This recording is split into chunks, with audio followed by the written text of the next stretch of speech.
Diga para o seu irmão assim: você tem que sair da forma. Aleluia. Que forma, pastor? A forma da igreja, irmão. Às vezes a gente está aqui todo empolgado dizendo que não é do mundo, mas quase está numa forma pior. Quase uma forma tão prejudicial quanto o mundo. Porque esses dias têm passado e a gente tem feito uma autoanálise. E quão é difícil a gente abrir mão de alguns paradigmas, algumas consciências que foram estabelecidas dentro de nós. Pode, tá? Aleluia, irmão, acabou o café já. Se alguém tiver uma térmica para ofertar, por favor, pode trazer, porque a gente pode fazer duas ou... só uma, pastor? Não, se você tiver duas, traga duas. Aquele que semeia pouco, pouco também você fará. Né? Mas se você tiver térmica em casa que você não está usando, ou que você possa dar de oferta, porque aqui a gente já teve um monte de térmica, eu sei que os irmãos já deram um monte, mas a gente dá também, irmão. Quando chega alguém que não tem, a gente manda a térmica embora. Então, se você tiver uma térmica em casa, bonita, não quero térmica nem quebrada, nem suja, encardida, fedorenta, com barata dentro, beleza? Você não quer ganhar uma coisa dessa, então não traga algo semelhante a isso. Então, se você tiver uma térmica, e por favor, não, a pastora pode ser daquelas térmicas grandona, não, essa aí, que tamanho é essa? Igual aquela que está ali, que eu não sei que tamanho que é, porque muito grande o café fica frio, né? E também depois sobra demais. Então nós queremos ali umas 2 térmicas ali, 3 térmicas, que o irmão pode tomar café à vontade. Como fez o Evandro fez bastante propaganda, né? O café é aroma da terra, irmão. Você pode tomar bastante aí. Até a pastora me perguntou hoje se é verdade ou não sei. É verdade o negócio do sangue, Alex? Que põe os outros lugares, é verdade? Porque a gente só vê os vídeos. Então, esse eu sei que não tem sangue, irmão. Então esse você pode tomar que não tem sangue, né? Ele é puro. Então os outros eu não posso falar que eu não conheço, porque o Alex vende esse. Então se ele está falando que não tem, não tem. Se tem e não tem, enfim. Mas realmente é uma coisa bem triste. As coisas que são colocadas na nossa alimentação hoje, eu vou tentar desenvolver um pouquinho aqui algo que eu já compartilhei uma vez na reunião dos homens.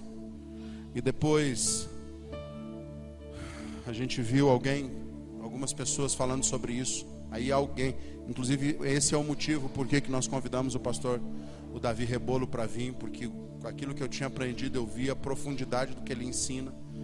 E esse foi o primeiro motivo de nós termos entrado em contato. E esses dias até ele falando uma coisa interessante, a gente tem mantido alguns contatos e nós concordamos numa coisa. Por exemplo, hoje, grande parte da manifestação dos efeminados e às vezes até do próprio homossexualismo entre os homens, a maior responsabilidade está muito mais ligada à alimentação do que qualquer outro tipo de coisa. A nossa alimentação hoje, que é cheia de hormônios e coisas de crescimento, alteram a nossa genética. Consequentemente, isso muda toda uma estrutura funcional do organismo. Quando nós dávamos palestra, o Cleovan ainda estava lá, a gente deu palestra na Cargill sobre drogas, e 2 ou 3 vezes, acho que nós fomos lá, né? Eu me lembro que para poder fazer aquela palestra, não podia só ir como um aleluiado, eu tinha que ter mais informação. Aí eu fui estudar, e aí, por causa da Casa de Boaz, e aí estudando, nós descobrimos, né, a gente já também citou isso aqui, que 70% das pessoas que passam a ser usuárias de droga ou se tornam alcoólatras, essa informação está no seu DNA, mais do que no ambiente de convívio. Por quê? E isso a gente vai desenvolver aqui com os textos bíblicos. Por quê? Porque isso é genético. Quando a palavra em Êxodo 20, é um texto que eu quero que você grave aí, Êxodo 20, verso 5 e 34, verso 7, quando a palavra de Deus diz assim, que o Senhor visita a iniquidade dos pais nos filhos até a 3ª e 4ª geração, ele está falando da sequência da hereditariedade pecaminosa que vem se estabelecendo de forma permanente na vida das pessoas. Porque tudo que se repete por 4 gerações se torna permanente. Então, se nós formos observar e se você for fazer um feedback da sua vida, você tem gente que já nasceu no Evangelho, louvado seja Deus por isso, mas tem gente que não. E aí, se você for ver um histórico na sua família, você vai descobrir várias coisas que parece que fazem parte, e não só parecem, fazem parte da história da sua família. Alcoolismo, por exemplo. Você já viu quantos alcoólatras tem na sua família? Quantos vieram antes deles? Você já parou para pensar se alguém próximo de você era alcoólatra? E você um dia, quando estava vivendo o mundo, se você passou perto desse ambiente de alcoolismo? Ou se você, na sua vida, teve algumas relações, tanto com droga, com álcool, qualquer outra substância, você conseguiria atribuir isso a uma relação hereditária da sua vida? Por quê? Hoje a ciência comprova que o DNA, que é a nossa identidade genética, sofre alterações conforme aquilo que ela recebe de informação. Porque esse é o nosso processador, né? O DNA é o nosso processador. É o lugar das todas as informações genéticas que vão sendo alteradas conforme a mistura ou a relação com substâncias ou até mesmo na própria mistura étnica. A gente começa a ver essa mistura e hoje nós temos por exemplo, o Brasil é um Brasil de miscigenados. Por quê? Porque há uma grande mistura. Nós não conseguimos definir, são poucas as pessoas que têm uma linha um pouco mais distinta, ainda que todos saíram de uma mesma origem, mas a mistura, os ambientes, a cultura vai alterando algumas coisas na nossa identificação genética. Por exemplo, como eu dei de exemplo, o álcool, a droga. Hoje a medicina comprova que 70%, como eu disse, das pessoas que usam drogas ou são alcoólatras, se eles buscarem uma informação genética, alguém da sua família teve o mesmo tipo de problema. Quem teve aqui na sua família algum alcoólatra aqui? Só levanta a mão, só para me saber. Quem sabe de 3 gerações de alcoólatra na sua família? Levanta a mão, só para saber. Se você for procurar, você vai descobrir que se você teve um pai ou um avô alcoólatra, alguém para trás teve. Na minha família, dos 2 lados tiveram alcoólatras. Meu avô, por parte de mãe, tinha problema com álcool. Ele teve 2 filhos e um até hoje tem problema com álcool. No lado do meu pai, o meu avô tinha problema com álcool. O meu tio, um dos meus tios, agora 2, tem problemas com álcool. Entrou naquele ambiente de alcoolismo terrível, outro é aquele ambiente de alcoolismo, como eu disse esses dias aqui, social. Ele não pode ficar todo dia sem tomar 4 cervejas, que senão dá dor de cabeça, mas ele diz que não é alcoólatra. E assim foi, nós vamos buscando o histórico, o bisavô foi, alguém foi.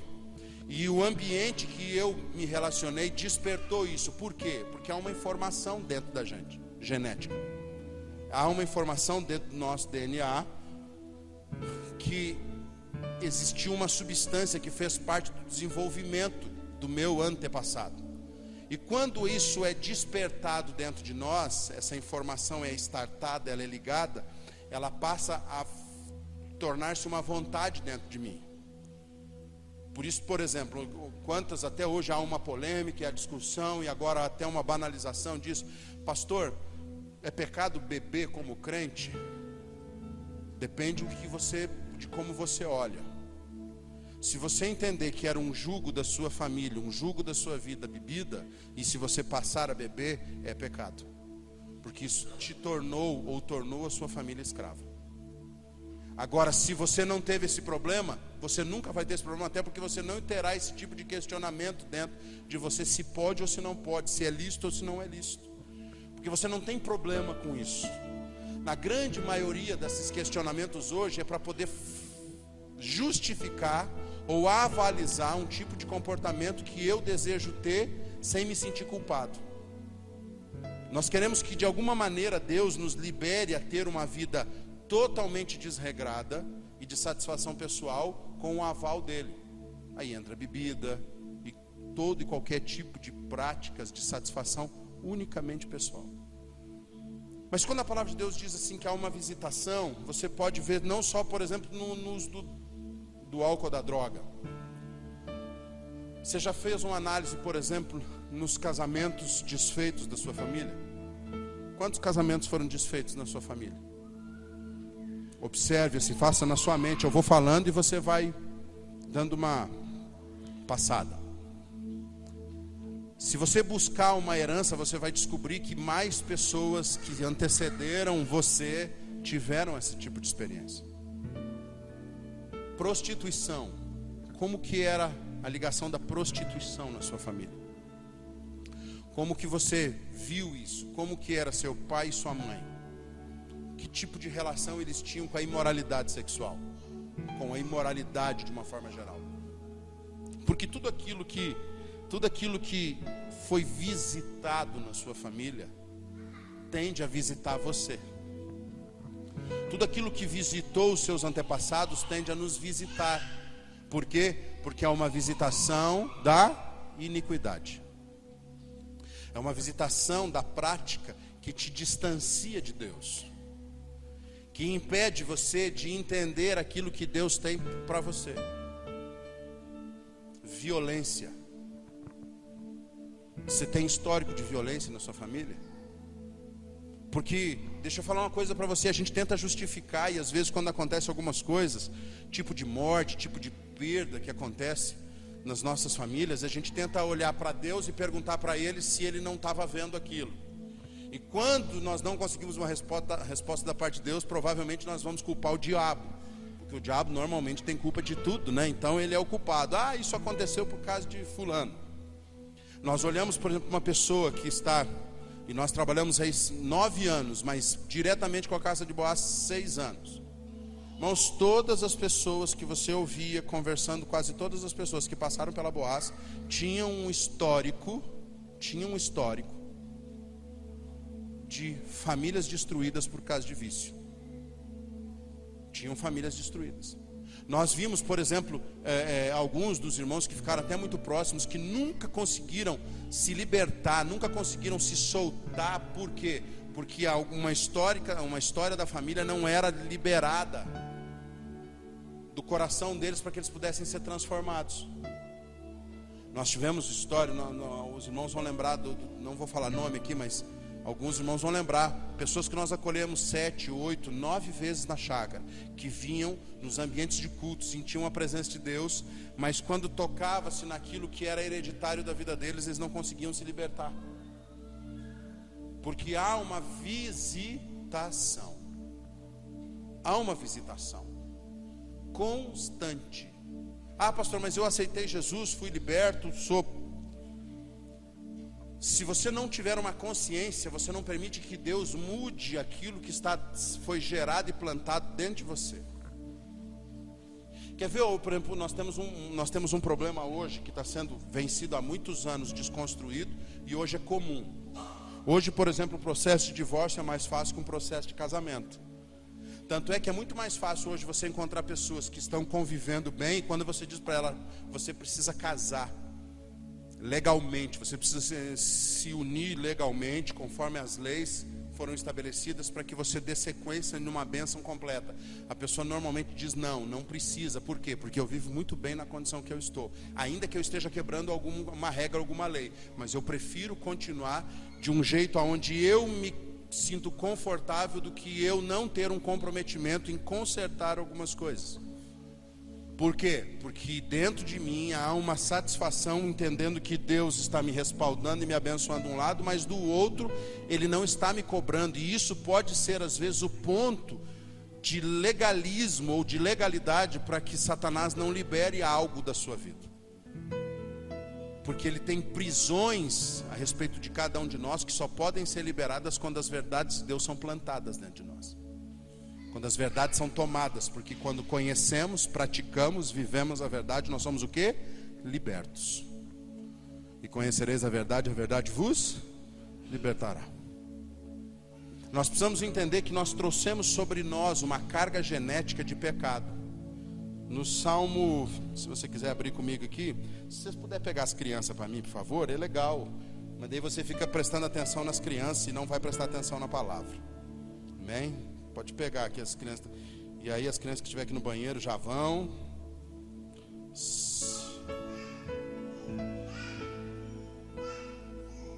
Salmo de número 51.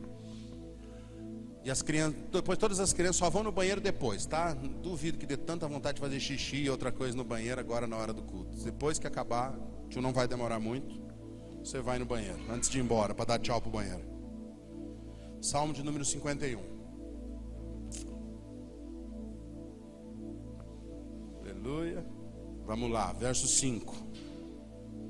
Reconheço que sou pecador desde o meu nascimento, sim, desde que concebeu minha mãe. Sei que tu queres estabelecer a verdade no meu interior, e no meu coração ministras a tua sabedoria. Portanto, purifica-me como sopo, e ficarei limpo. Lava-me, e mais branco do que a neve serei. Esconde o rosto do meu pecado, e apaga as minhas iniquidades. Ó Deus meu, cria em mim um coração puro e renova dentro de mim um espírito inabalável. Mas no verso 5, atente que ele diz assim, Davi diz assim: reconheço que sou um pecador desde o meu nascimento, sim, desde que concebeu-me a minha mãe. Se você vem para Jesus, eu não sou hoje, nós conversamos essa semana com alguns irmãos que foram lá em casa, nós batemos um papo. Hoje nós temos uma consciência a respeito de algumas ações espirituais. Eu até estava trabalhando com os meninos lá com o Neno, e ele conversando sobre uma ação profética. Aí eu disse assim: irmão, tem ações proféticas que elas são necessárias, principalmente quando trazem transformação. Mas tem coisas que elas saem daquilo que é necessário. Mas vejo Deus agindo quando há uma ignorância nisso. Porque há um coração dedicado, sincero, há uma vontade de ver Deus agir em várias coisas. Eu me lembro, nós chegamos aqui há 13 anos atrás, de volta na cidade. E aqui, hoje os irmãos não estão aqui, mas alguns irmãos que foram junto. A primeira coisa que eu fiz, irmão, foi fazer, eu acho que foi 4 estacas que nós fizemos. Vamos lá, 4 estacas, ungimos, um monte de óleo, botamos vinho. E saímos nos cantos da cidade, estaqueando a cidade. E lá nós fazíamos ato profético, levantava a mão e declarava: Jesus é o Senhor de primavera. E fizemos todo aquele auê espiritual, voltamos embora. Aí de repente você me diz hoje: pastor, qual foi o resultado? Não sei. Na época que eu fiz, eu achava que ia ser interessante, porque eu via todo mundo fazer, e eu achava: é de Deus, vamos estaquear. E aí fazia, enfim, um monte de coisa. No período que nós moramos na Barra, era o que eu mais fazia. Falar de ato profético, podia ligar para mim, que eu sabia de A a Z, todos os atos proféticos que você pudesse fazer. Tanto é que tem um disco Porto na Barra do Garça, até faliu. Eu acho que ele faliu dos irmãos escorregar em tanto óleo que eu derramava naquele lugar lá. Quando o pessoal ia subir, né, e nós ia para lá, porque lá realmente era um altar que foi feito em oferta aos deuses estranhos, aos deuses pagãos, aos demônios. Foi feito aquele altar porque as pessoas iam lá receber uma energia, né, aquela energia. Então nós íamos lá, junto com outras igrejas, e nós fazíamos altares de adoração, e cantava e gritava para os capetas: sai daqui, capeta. E enfim, eu sei que muitas coisas positivas aconteceram, porque isso tudo era feito por uma condição daquilo que nós críamos do que Deus podia fazer. Mas se nós entendêssemos na época, ou se nós formos só sinceros hoje, nós vamos descobrir que isso não muda muito.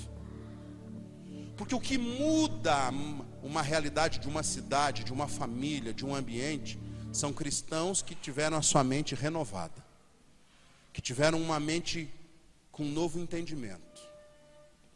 É quando a nossa mente é renovada, é quando a nossa mente é transformada, é que nós conseguimos viver e manifestar aquilo que Deus deseja. Quando a palavra diz assim: busca Deus e justiça, Ele não está buscando Deus e qualquer outra coisa que não seja a manifestação da justiça. E a justiça do céu é diferente da justiça dos homens.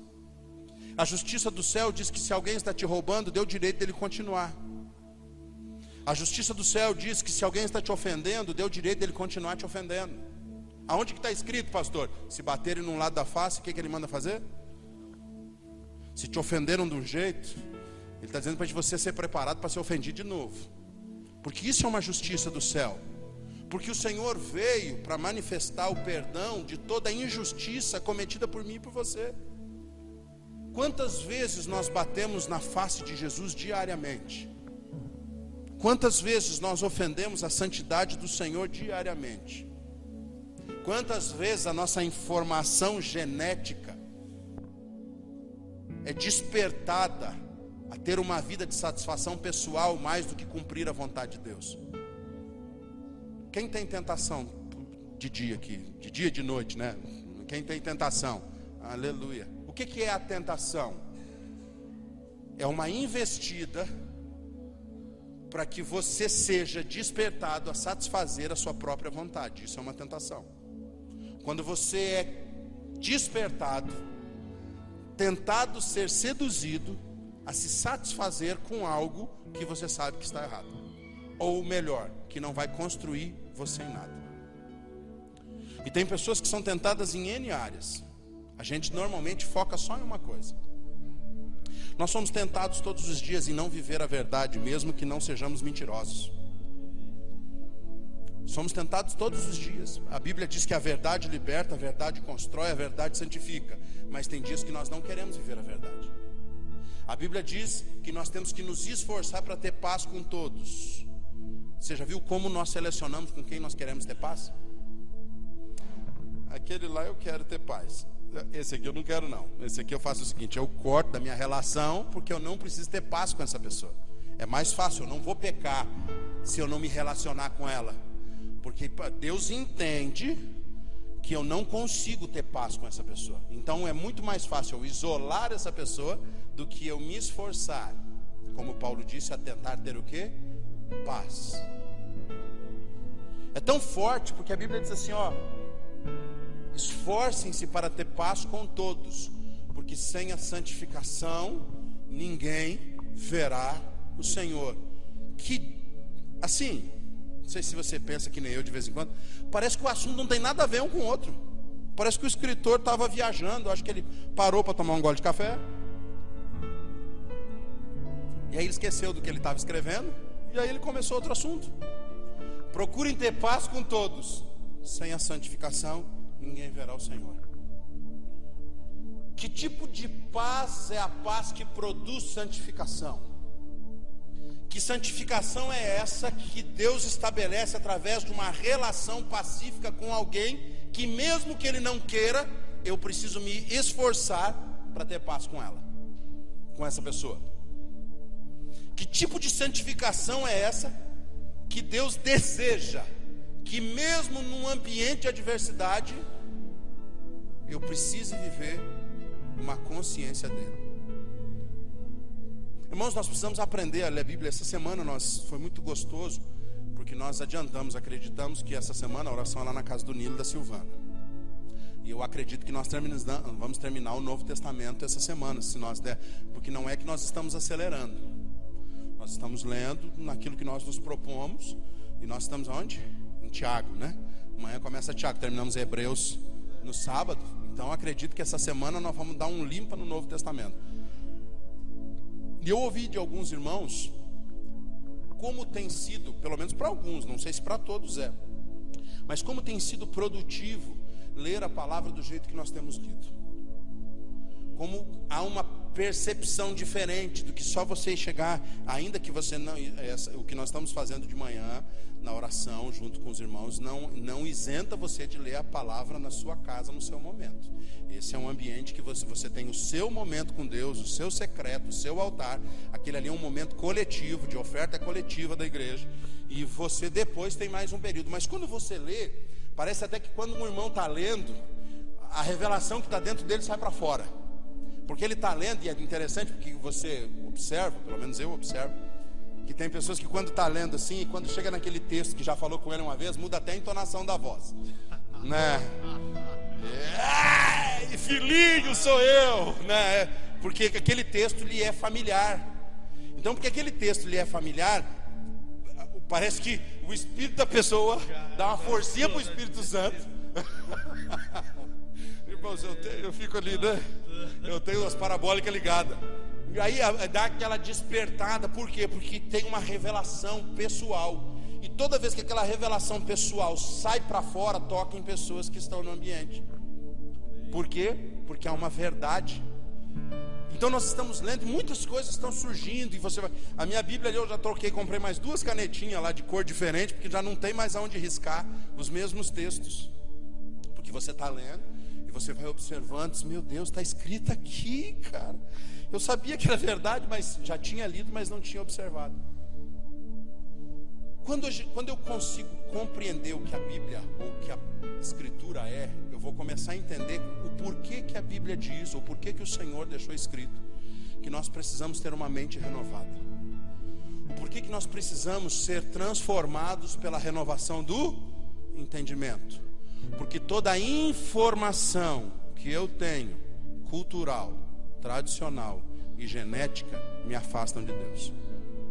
Toda a informação que eu trago, ainda que de família boa, não família ruim, ainda que de bons costumes, elas não me ajudam a ficar perto de Deus.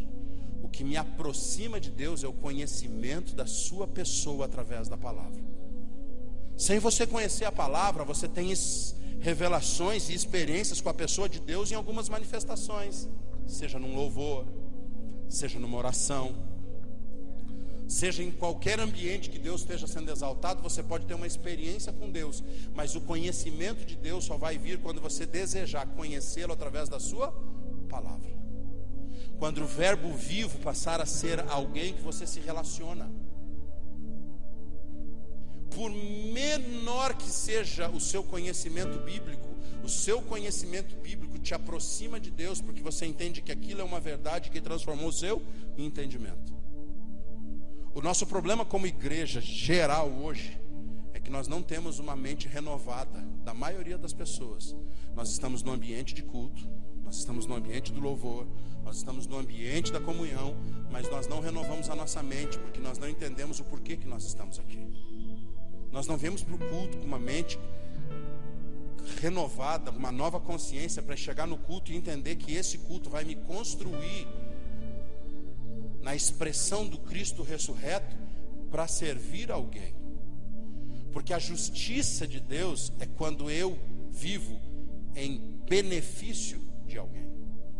É quando a minha vida ela é derramada como oferta por benefício de alguém. Você não salva ninguém, seu sangue derramado não vai salvar ninguém, mas o sangue de Jesus que verte em você, que vive em você, pode trazer a manifestação sobrenatural de Deus por causa da sua maneira de viver com uma mente renovada. Se nós não tivermos essa consciência, nós nunca vamos entender o texto que Paulo disse lá em 1 Coríntios, que as coisas velhas já passaram, eis que tudo se fez novo. Por que tem gente que fica um tempo na igreja, sai da igreja, volta para a igreja, sai da igreja?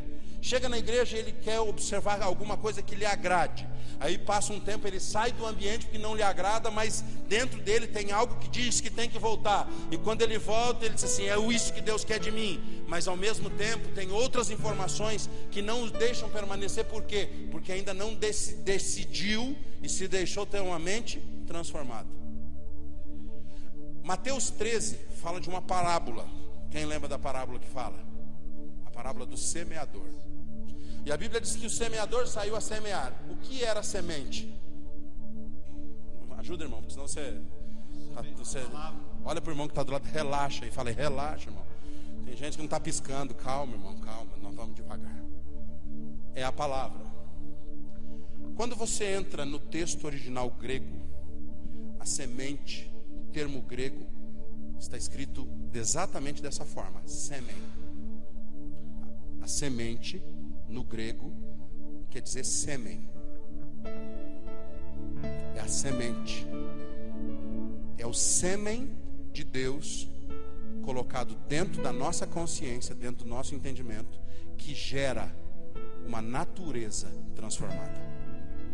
É quando a palavra, a semente que o semeador lançou, o sêmen é lançado dentro de nós. Uau, pastor, isso é meio imoral. Imoral para quem tem a mente suja. Porque se você entender o que Deus está falando, o próprio Deus, numa palavra viva e num toque sobrenatural, tocou numa mulher para que ela gerasse Jesus Cristo. E não há imoralidade nisso. E nós estamos aqui para quê? Para sermos tocados por Deus e recebendo a sua semente, possa entrar em nós e mudar a nossa condição de vida através de uma mente transformada. As coisas que para trás ficam, a natureza velha, ou como Paulo fala em Efésios capítulo 5, que eu preciso me despir do velho homem e me revestir do novo homem, à imagem do Cristo, está totalmente ligado a uma consciência daquilo que a palavra está trazendo para dentro de mim, aquilo que a palavra muda dentro de mim, aonde eu sou confrontado com algumas circunstâncias e eu posso dizer não porque eu não quero, não porque não faz parte da minha natureza caída, mas por causa da minha mente renovada, uma nova natureza está sendo plantada dentro de mim, e eu não aceito que isso, por mais que aparentemente seja satisfatório, recompensador, não é o que Deus tem para mim, não é o que Deus quer para mim. Ah, pastor, mas todo mundo vive, né? A gente pode viver aí sem radicalismo, vir para Deus. Eu acho, irmão, que realmente todo mundo pode viver sem radicalismo. Mas existe aqueles que a palavra diz que foram selecionados, todos chamados, mas alguns só escolhidos. Os escolhidos é aqueles que, ouvindo a palavra, não desperdiçaram, não abandonaram, não permitiram que nada, nenhuma circunstância, nenhuma adversidade externa roubasse essa palavra de dentro. Mas antes, prosseguindo para o alvo, permite que haja uma transformação, porque uma semente, a natureza de Deus vai sendo plantada dentro de nós, através da consciência transformada pela palavra que nós recebemos. Hoje, uma das coisas mais tristes que existe no ambiente da igreja, não é só o pecado, é a falta de resposta à palavra liberada por aqueles que recebem. Você ouve várias vezes palavras poderosas de Deus. Você lê palavras que vêm do trono da graça, que o Espírito Santo fala com você. Mas nós nos tornamos tão indiferentes que essa palavra ela não é levada a sério dentro de nós. Nós não conseguimos nos mover para viver essa condição dessa palavra. Nós estamos aqui e eu louvo a Deus por cada pessoa aqui, tanto os que estão quanto os que não vieram. Mas nós, por exemplo, nós estamos há anos falando sobre uma consciência santificada. E aí você pode perguntar: pastor, o senhor já santificou toda a sua vida? Não mais do que 1% desde que você me conheceu. Só isso, pastor? Sim, mas eu tenho uma vida toda para viver sem desistir daquilo que Deus tem para fazer na minha vida. Porque o problema não é onde eu já cheguei, é aquilo que eu não desisti de fazer. Porque quem vai vencer e quem vai receber a coroa no final não é quem cumpriu tudo, é quem não desistiu de nada. Ah, pastor, mas você tinha tanta coisa que você podia ter melhorado na sua vida. Eu tento, irmão. Mas o que eu faço é me mover no entendimento de Deus, que eu não posso desistir de nada do que Ele deixou como vida para mim, naquilo que está escrito como vida para mim. Isso eu não posso desistir. Eu não posso desistir de lutar contra o pecado. Eu não posso desistir de lutar contra a ira. Eu não posso desistir de lutar contra a desistência. Porque quantos de nós tem no seu temperamento uma condição de desistência? Quantos de nós, quantas coisas eu comecei na minha vida que eu não terminei? Não sei se você já passou por isso. Tem um monte de coisas, irmão. Quando eu olho para trás eu desespero, digo: meu Deus, eu não terminei aquilo. Meu Deus, eu não terminei aquilo. Mas dentro de mim há uma consciência hoje: eu não tenho como recuperar o que eu desisti, mas daqui para frente eu não vou desistir de nada. Porque a Bíblia diz que o Senhor não tem prazer naquele que retrocede. Então eu não posso desistir e voltar, eu preciso avançar. E eu só posso avançar quando a semente que é lançada dentro de mim toma forma com o meu ser interior e gera a natureza de Deus para que eu possa viver. Porque senão, irmãos, eu vou ter que procurar um ambiente religioso, não mais um ambiente transformador. E a igreja deixou de ser um ambiente de transformação para ser um ambiente de entretenimento. A igreja deixou de ser um ambiente de uma graça poderosa do agir da palavra para satisfação dos egos humanos. Ah não, pastor, o que vai ter? Será que vai ter, por exemplo, tem retiro de jovem aqui na igreja? Irmão, se tiver alguém para fazer, tem. Se não tiver, a gente não vai fazer. Ah, pastor, o que vai ter de algumas programações para nos deixar socialmente satisfeitos? Nenhuma atividade que nós fazemos como igreja há 16 anos, desde que nós vemos o ministério, tem o intuito de satisfazer o ventre de ninguém. Ainda que satisfaça de vez em quando, mas o objetivo é fazer com que a semente incorruptível da palavra entre no nosso corpo e na nossa consciência corrupta, e transforme de dentro para fora. É entendendo que eu não vou desistir daquilo que é de Deus. E mesmo que isso me traga dor e sofrimento, eu não desisto daquilo que é de Deus, porque eu não posso desistir. Porque Deus renova todas as coisas todos os dias. É Ele que traz renovo, é Ele que traz vida nova, é Ele que traz novas expectativas, é Ele que faz nova todas as coisas. Por quê? Porque a sua palavra se renova todos os dias na nossa vida. E aquilo que parecia falido pode ser construído, e aquilo que parecia morto pode reviver. Porque aquele que crê, mesmo que esteja morto, viverá. Aí é mesmo, pastor? Está escrito na palavra? Tá. Se tá, eu vou crer até o final. Não é aquilo que eu tenho de resposta instantânea, momentânea, aos meus olhos naturais. Não é aquilo. Irmão, vou falar para você sinceramente, quantas vezes no meu coração passou o desejo de desistir de ser ministro. Por quê, pastor? O senhor tem que fazer um curso. Não, eu já tentei até fazer uns outros cursos. Tentei fazer curso que é de Macedo para pedir dinheiro, não consegui, né? Até pensei, os irmãos mandavam uns videozinhos de vez em quando. Se eu fizer, fazer com aquela mãozinha assim, aquela mão de fantasma dele, sim. E de repente os irmãos vão se compadecer e vão dar dinheiro. Tentei fazer outros, inúmeras coisas. Não é, porque na verdade nós não cremos que uma área da igreja precisa ser só cuidada. A igreja precisa ser fundamentada para que aquilo que vai ser construído nela comece a partir de Cristo, não a partir de nós. Aquilo que vai ser fundamentado para cima, aquilo que Paulo fala da construção, com o material que recebemos, seja madeira, barro, feno, palha, ouro, pedras preciosas e prata, aquilo que nós vamos construir tem que ter um alicerce bem feito. Porque se o alicerce não for bem feito, não adianta nós construirmos nada. Porque toda construção vem do homem, mas o material e a forma de construir vem de Deus. Porque um dia toda construção vai ser provada. E se aonde ela foi construída é que vai testificar da sua permanência. Ela foi construída nos homens ou foi construída em Deus? Então quantas vezes eu olhei e disse, não, eu vou largar a mão no negócio de igreja, cara. Eu posso fazer um monte de outra coisa. A gente tem vontade de fazer muitas outras coisas. Você olha assim, você vê, você olha na cidade, eu fico olhando.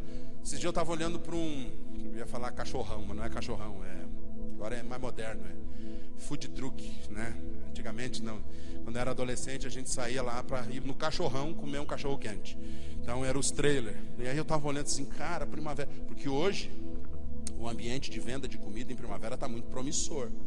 Se você souber como trabalhar, é fácil. Nós falamos hoje o meio-dia, quando nós almoçávamos, nós estávamos almoçando e nós falamos sobre isso. E é muito promissor o ambiente estou dando uma sugestão, vai que alguém quer abrir um restaurante.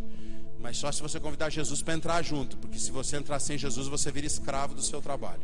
Porque essa é uma tendência de todo restaurante, é escravizar o seu proprietário. Porque tem que trabalhar cedo, de tarde, enfim, e aí chega, principalmente os crentes dos dias de hoje, a primeira coisa que ele tem preguiça é para ir na igreja. Imagina, nós temos aqui hoje, se eu fosse olhar, porque eu nunca fico observando só os que faltam, mas se nós olharmos os que faltam e você descobrir por que eles faltaram, eles vão dizer, porque eu estava cansado, com preguiça. Aí a primeira pensamento que surgiria na minha mente, caída, certo? Falando de um homem caído. Será que ele pulou carnaval ontem à noite? Porque se o irmão não veio no domingo, que é feriado, que aquele negócio todo, ele foi para o carnaval, para não querer vir no culto. Por quê? Porque não entendeu que nós estamos numa guerra travada. E como a nossa luta não é contra a carne nem sangue, há um ambiente de hostilidade à presença de Deus. Em todos os lugares que você vai, você percebe agitação e promiscuidade. Você percebe alvoroço e moralidade. Só você sair nos ambientes que você vai perceber isso. A não ser que você já não consiga discernir isso. Você vai descobrir isso. E aí, então, tem um ambiente de quê? De sonolência. Nós não queremos buscar Deus. Por quê? Porque aproveitar feriadão. Pensou, amanhã já é um trabalho mais ou menos, terça, dia de carnaval. Uau! Aí quarta, cinzas. Era os dias que o crente mais tinha que trabalhar, os dias que ele mais vai folgar, e com a desculpa que é folga. E ele pelo menos deveria trabalhar espiritualmente. Gastar mais tempo orando, para que as armadilhas que estão sendo feitas nos ambientes malignos de oferta a Satanás não pegasse você nos dias que acabasse o carnaval. Porque nós temos inclusive uma maldição declarada pelos próprios crentes, porque nós vamos tirar isso da nossa boca em nome de Jesus. O Brasil só funciona depois do carnaval. Para nós o Brasil vai funcionar todos os dias, porque nós vamos cultuar todos os dias. Então não há data de entrega promíscua que vai mudar a realidade do Brasil. Nós vamos mudar a nossa consciência. Ah, não, é brasileiro, pastor. É o jogo, tinha o futebol, Copa do Mundo, Carnaval, não sei o quê. Depois começa a trabalhar. Não, depois ele pega o resultado da sua vida longe de Deus. Então nós estamos aqui para ser o quê? Sermos conscientizados, termos uma mente renovada, temos uma mente desmoldada ao mundo e moldada ao céu, que vai ter uma consciência transformada de que a semente de Deus vai gerar algo dentro de mim. Eu e Deus vamos gerar uma santificação, porque a semente é liberada e a minha alma está sedenta para que o meu espírito seja construído. Irmãos, Deus não mudou. Fornicação é pecado, prostituição é pecado, roubo é pecado, lascívia é pecado, mentira é pecado. Tudo continua sendo pecado. Não mudou. Ah, pastor, mas sabe como é que é, né? É mais fácil nós aceitarmos o quê? Aceitarmos uma pessoa que peca é uma coisa, aceitarmos o pecado da pessoa é outra, totalmente diferente. Você não tem que bater palma para o pecado, mas você tem que abrir os braços para acolher aquele que quer ser transformado. Uma mente de renovo faz com que você ame o pecador, repulsando o pecado que ele vive. Só que se você não tiver uma palavra para dizer, mana, sei lá com quem que você vai falar, diz assim, olha, essa vida vai acabar com você. Você tem que mudar essa consciência. Você tem que mudar a forma de ver as coisas.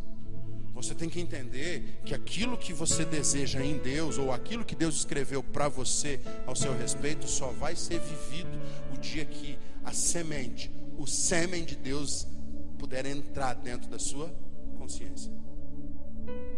É quando a natureza liberada de Deus for implantada dentro de você. Porque aí você vai entender que o velho homem, pecador, caído, maldito, que vem com uma carga genética, hereditária, de usuário de droga, de alcoólatra, de prostituto, de avarento, precisa ser tirado de dentro de você. Às vezes nós trocamos a forma de ensinar sobre a avareza na igreja. Sabe qual que é a melhor maneira de ensinar na igreja? A pessoa não ser avarenta, ensinando ela a ser avarenta na igreja. Que a melhor maneira de ensinar uma pessoa a trazer um recurso na igreja é promovendo o desejo que ela tem de ter mais. Então nós dizemos que a pessoa precisa vencer a avareza por um discurso avarento. É bíblico. Todo que semeia, colhe. Todo que semeia com abundância, colhe. Só que aí, em vez de nós dizermos que o oposto de um avarento é um generoso, nós dizemos assim, olha, irmãos, seguinte, você quer mudar a sua vida financeira, você quer ter mais, você quer colher muito, você quer ir muito além daquilo que você está vivendo, semeie muito. Pastor, mas aonde que está o erro nisso? Se é bíblico eu falar aquilo que é bíblico em dizer que eu preciso semear muito, pela forma com que eu motivo a pessoa para semear. Quando eu motivo uma pessoa a ser uma semeadora pela colheita, eu troquei a natureza pelo benefício. Eu troquei o benefício de ser igual a Jesus, ser como generoso, pelo benefício de ter mais, porque eu fiz alguma coisa. Eu inverti, porque não é uma questão de eu dar para ter, eu dou porque eu já tenho.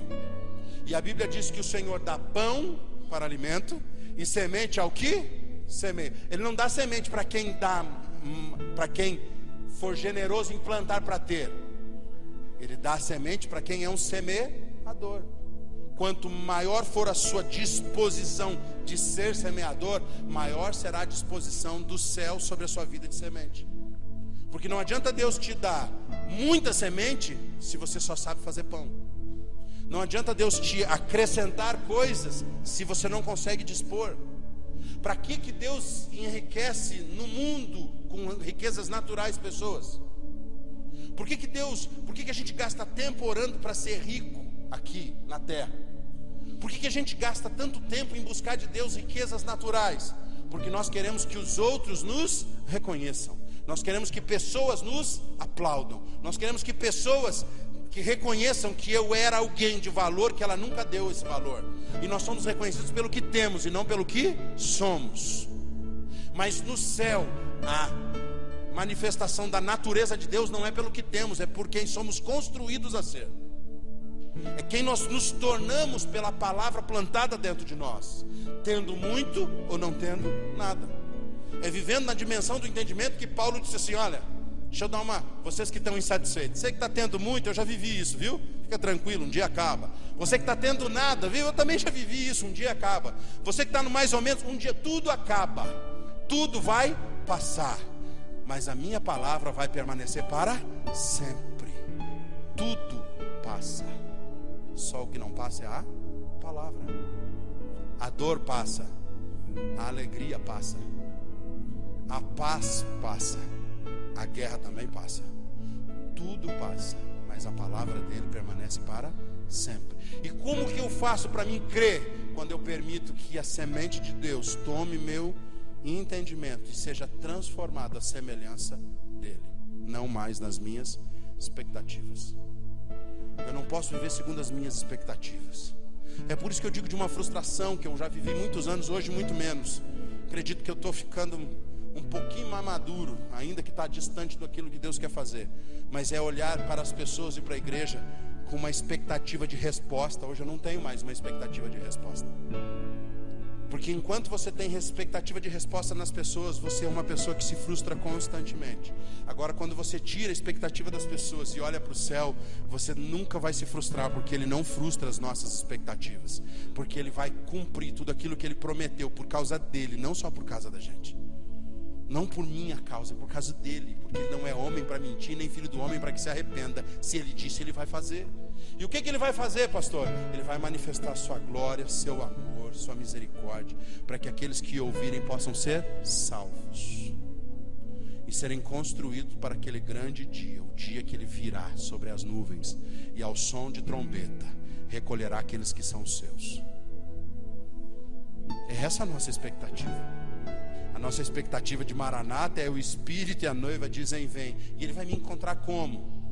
Ele vai me encontrar tentando justificar que eu não fiz tal coisa em tal área da minha vida, não fiz isso em tal área da minha vida, porque eu não pude fazer. Ou Ele vai encontrar aqueles que Ele chamou, cumprindo o seu propósito, vivendo a vida para Ele, tendo a sua vida em torno, em volta dEle. Se nós não tivermos, irmãos, essa expectativa, eu mudei bastante alguns discursos muito radicais e diria até um pouco imbecis que eu tinha. Eu sei que muitos irmãos me toleram há muitos anos, e isso tem galardão no céu para você, viu? Porque tem uns que me deram um copo de água e outros me toleraram. Irmãos, quanta gente eu já falei aqui, de vez em quando eu ainda tenho vontade, mas hoje eu acho que não precisa mais. Esses dias eu conversava com quem que nós estávamos falando com até o Evandro, e os meninos brincaram, né? De tempo, em 3 anos, ele faz um aliançamento. Não sei se vocês viram ele falar. Ele faz um aliançamento. Ele estava com 300 e lá na Barra 360 pessoas ele tinha. Esses últimos anos está caindo, está beirando os 200 já. Ele disse, vai diminuir, Rafael. Tá bom porque vai diminuir. Eu disse, não, nossa não cresceu. Então tá bom porque eu não preciso diminuir, porque não cresce, né? Porque ele disse assim, em 3 anos, agora eu esqueci, eu faço o aliançamento. Eu chego no culto e digo assim: quem entende de ficar com a gente aqui, caminhar na disposição que o Espírito Santo está dando, construir, praticar, fica de pé. Vamos fazer uma aliança, vamos renovar a nossa aliança. Aí fica um monte de gente de pé, dá a mão aí, ora, faz aquela oração poderosa, né? Jesus, obrigado pela aliança. Quem não ficou de pé, por favor, não volte no domingo que vem. Você não precisa voltar mais aqui, porque você não entendeu qual é o propósito de igreja. Alguém falou lá, não, aqui não precisa. Foi até o Gustavo, aqui não precisa. Quantas vezes o seu irmão não precisa voltar no domingo que vem, não. Não precisa vir no culto, não. Por quê, pastor? Porque se não adianta, se você não consegue compreender, ou pelo menos se dispor a permitir que o Espírito Santo comece a plantar algo dentro de você, é só mais uma atividade da sua religião.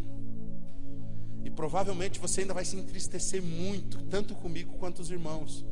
Por quê, pastor? Porque ninguém aqui vai fazer algo que bajule outra pessoa para convencer de ficar. Nós precisamos nos relacionar por causa daquele que nos uniu, por aquele que nos chamou. Nós não nos relacionamos porque nós somos bons.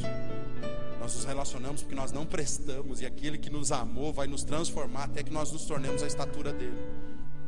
É por isso que nós permanecemos. Você acha que é fácil conviver comigo? Pergunta para minha família. Não é fácil não, irmão. Aqui é muito bonitinho, o pastor fala, né? Faz uma oração, de vez em quando parece mais espiritual, tem vezes que não, tem vezes que parece poderosa, tem vezes que parece carnal. Mas agora convive todo dia.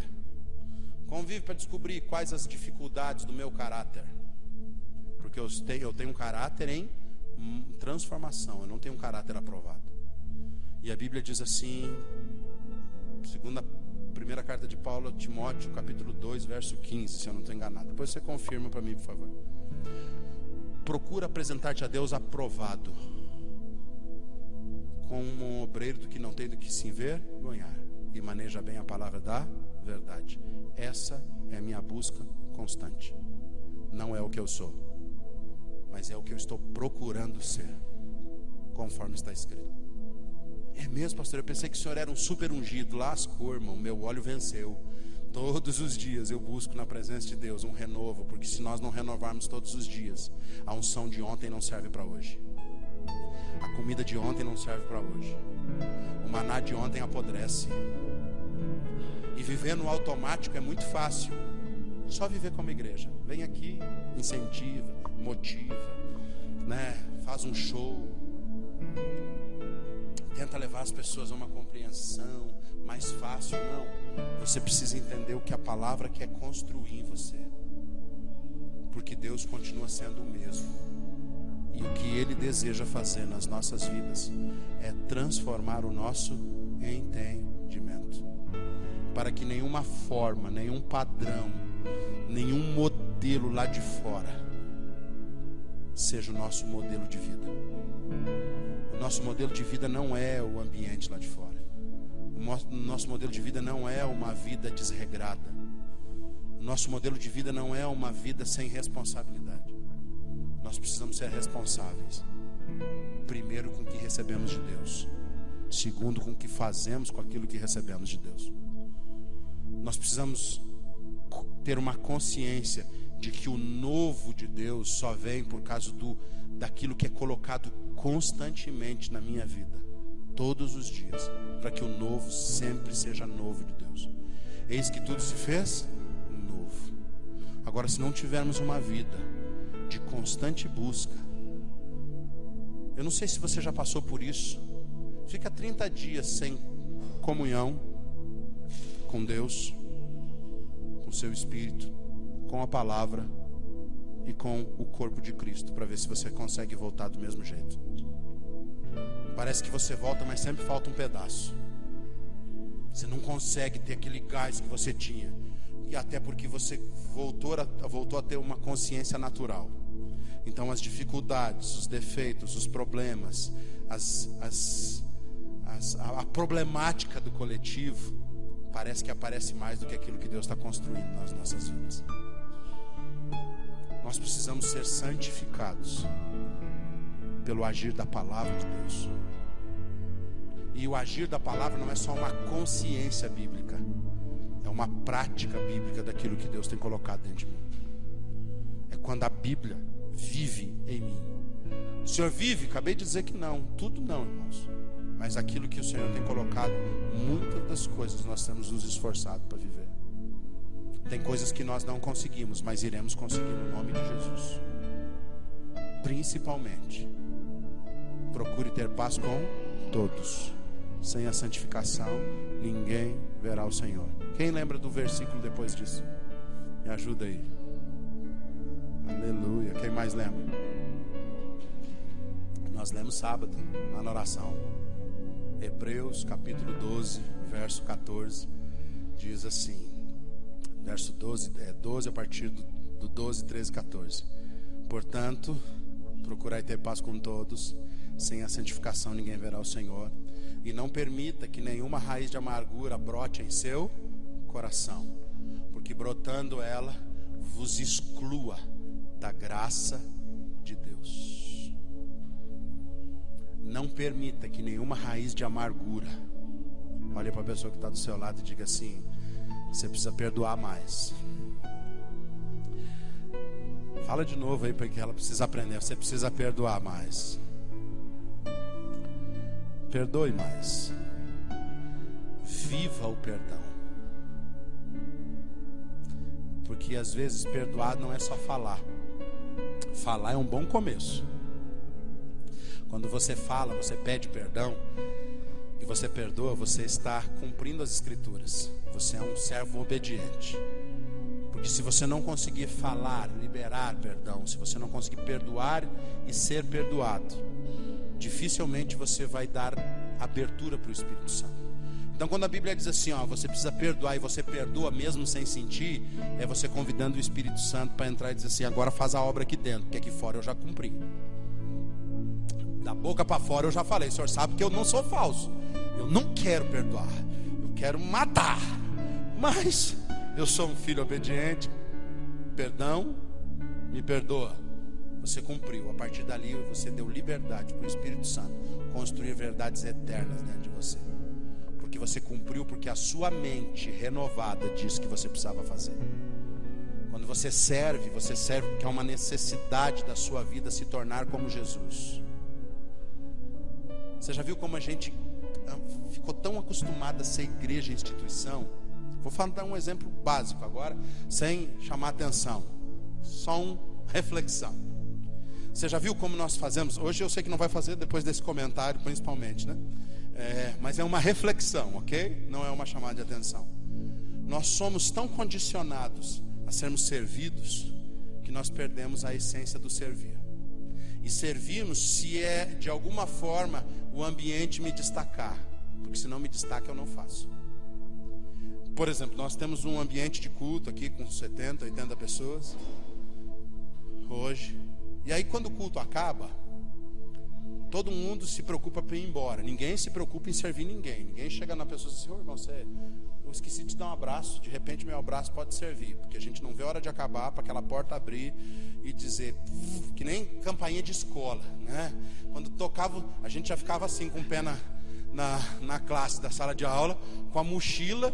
Quantas pessoas eu derrubei na saída da escola, né? Eu sempre tive um corpinho meio avantajado. Então quando o negócio liberava, eu virava aquela porta, eu vou atropelar lá na saída, lá né? E já saía lá aí eu saía do ambiente da escola, eu esquecia de ir para casa, porque na rua, aí eu ia conversar, ia fazer um monte de arte, mas não ia para casa. Mas eu tinha que ser daquele ambiente que era só o meu período de obrigação, porque eu tinha que estar na escola. Assim somos muitos nós dentro do ambiente da igreja. Pensei assim: será que o pastor hoje ele atrasou? Olha só, eu olhei no relógio, meu Deus, o Fantástico vai passar aquela notícia que eu queria. Você ainda assiste Globo, irmão? Para de assistir Globo. Vamos fazer um boicote aí para fechar o negócio. Vamos fazer, essa Globo tem que fechar. E se ela fechar, você nunca mais vai ver Fantástico. Não é mais Fantástico. Então nem Globo News eu não assisto mais, porque a minha oração é: Deus, se esse povo vai se converter, que permaneça. Se não vai, fecha. Porque nós fazemos isso com muita coragem nos botecos que são perto da nossa casa. Ainda mais porque os botecos nos incomodam. Porque se a música fosse boa, nós deixávamos eles ficar lá, né? Se a música fosse mais ou menos, né? Se tocasse Raça Negra, o Tatal nunca pedia para o boteco fechar, né? Então, vocês não viram esses dias, passou o Raça Negra tocando, ele ficou com a perna assim, né? Então, nós precisamos entender que algumas coisas precisam ser transformadas na nossa mente. O ambiente de culto, ele não é um ambiente que te prende, ele é um ambiente que te chama a ser igual a Jesus, ou te tornar semelhante a Jesus, para que lá fora todos vejam Cristo em você. Então é um bom ambiente você se relacionar, de perguntar para alguém como vai a vida dele, às vezes até de convidar para comer o resto do almoço. Pastor, mas lá em casa não sobrou nada, nem uma bolacha seca velha com um copo d'água. Porque às vezes tem aquela bolacha, sabe, que você guarda naquele vidrinho que é para bonito em cima do armário, que nem as formigas baratas querem ir. Às vezes é para um irmão que você guardou. Você vai lá, esquenta um leitinho, leite quente com bolacha seca, fica Você pode criar uma relação, gerar um relacionamento de serviço aos outros. Mas no ambiente, pastor, que o senhor ia falar, nós servimos com maior alegria o café e o chá. Mas tem tantos irmãos que tomam o café e o chá, e quero que você continue tomando, por favor. Eu estou falando para pessoas sendo amadurecidas, não para infantis. Que a primeira coisa que vai embora, e nem para botar no lixo o copo não tira. Por quê? Porque na igreja deve ter empregado que serve aquele que deixa o copo preso na cadeira. Porque aí chega de manhã, tem uns 15 copos espalhados pela... É mesmo, pastor? É que eu tinha que ir cedo embora. Por que cedo embora? Você não veio para o ambiente de estar com Deus e o seu povo? Isso não impede de você pegar o copo, porque você é servo de Cristo. E você não quer que uma outra pessoa venha fazer algo que você pode fazer no lugar dela. Você vai servir ela. Você não vai pensar, mas não tem alguém que limpa a igreja? Tem, todos nós. Nós nunca aderimos a ter um zelador na igreja. Não só porque não dá para pagar, mas é porque não é o ambiente de um zelador. O ambiente é da igreja, viver como família. Pastor, mas na minha casa tem empregada. Então seja empregado aqui, vem servir os outros aqui. Porque esse é um ambiente que todos servem. Vocês sabiam que quem limpa a igreja é o pessoal do louvor, né? Sempre. Vou contar um testemunho, porque ele já está menos tímido. Posso contar, Igor, um testemunho seu, que eu sei que você não sabe que eu sei? O Igor, quando ia no outro salão, né? Ele foi uns 2, 3 cultos no outro salão. Aí o Luan estava dando as primeiras aulas de guitarra para ele. E ele trabalhava no raminho. Bom que ele já está. Agora eu deixo ele vermelhão e ele nem vai embora mais rápido, né? E aí um dia disse que ele chegou, né, no ambiente do culto lá. Nós volta e meia chega no ambiente do louvor. E em vez de ensaiar, faz o quê? Lava a igreja. E ele chegou do trabalho correndo, calça, sapato, tá? Foi fazer o quê? Lavar aquele salãozão lá. O que ele falou? Disse assim: eu vim tocar, não vou tocar, tem que lavar, não volto mais. Nunca mais voltou no culto. Ele foi para tocar, não foi para lavar o salão. Aí pega aquele monstro daquele salão lá que tinha que lavar, aqueles banheiros, aquela coisa. Eu vim tocar, eu vim ensaiar louvor, não vim lavar a igreja. Passou um tempão sem vir. O Espírito Santo fez a obra na vida dele. Está fazendo uma obra muito bonita na vida do Igor. Muito linda a obra que Deus está fazendo na vida dele. Ele é o primeiro a chegar todos os dias, 1h30, 2 horas antes de todo mundo no ambiente do culto. Ainda que a Carol briga com ele, que ele deixa sujo lá por causa do tereré. A Carol briga com ele, né? O tereré ainda é um tendão de Aquiles, mas no restante ele vem limpar, ele vem arrumar, porque agora entendeu que é para servir. Não é um ambiente de se aparecer, é um ambiente de servir. Tanto é que o louvor aqui da igreja, você já viu que tem época que parece que junta um monte de gente, depois diminui? Porque se a motivação não for de servir, não permanece, irmão. A ideia não é cantar bonito, a ideia não é tocar bonito, ainda que tenha que se oferecer o melhor, mas é servir ao Senhor, servindo a igreja e conduzindo ela numa compreensão de transformação de mente. Não é os artistas no ambiente gospel que todo mundo gosta de ouvir. É o ambiente de servidão, onde nós servimos uns aos outros por amor, onde nós nos reunimos para que Deus seja glorificado e seja formado em cada um de nós. Deixe Deus plantar a semente dele em você nesses dias, e deixa nascer toda a semente que já foi plantada em você, para que cada dia que passe você se torne mais parecido com aquele que te chamou, para que você seja parecido com ele no trato, no comportamento, na santidade, no amor e principalmente na obediência, porque ele aprendeu a obedecer por aquilo que sofreu. Não fuja mais do sofrimento que foi liberado por Deus para te ensinar algumas coisas. Pastor, mas normalmente era para doer só 3 dias, está doendo 6, é porque você não aprendeu ainda. A hora que você aprender, para de doer. A hora que você entender que Deus está construindo algo em você, para de doer, e você passa a se alegrar com aquilo que Deus está fazendo na sua vida. Quando você for adorar, adore com consciência. Quando for cantar, cante um cântico novo. Cante ao Senhor cânticos espirituais que são gerados aqui dentro, não mais só numa consciência pessoal, mas numa consciência transformada, que parte de um coração renovado, que tem bons tesouros para ser tirado.